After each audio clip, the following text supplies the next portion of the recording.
नमस्कार,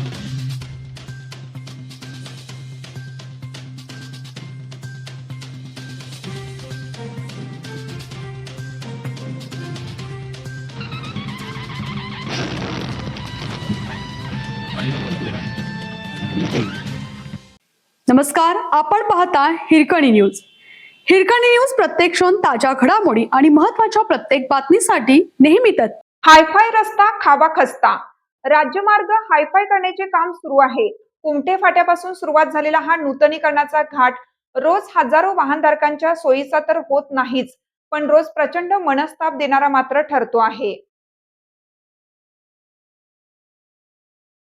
अर्धवट कामांमुळे चौकाचौकात ट्रॅफिक जाम आणि लांबच्या लांब रांगा उभ्या असलेले वाहने हे चित्र रोजच सकाळपासून रात्रीपर्यंत दिसतं.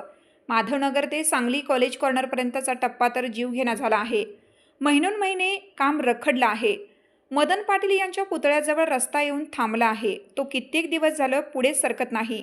मोठमोठ्या मशिनरी गेल्या अनेक दिवसापासून रस्ता अडवून बसले आहेत. त्या हलणार कधी आणि रस्ता पूर्ण होणार कधी असा संतप्त सवाल रोज हजारो वाहनधारकांना पडतो आहे, पण त्याचे उत्तर द्यायला जागेवर कुणीही नाही. काही ठिकाणी रस्ते जोडलेच गेले नाहीत, मग लोकांनीच खडी, दगड, माती टाकून क्रॉसिंगची सोय करून घेतली आहे.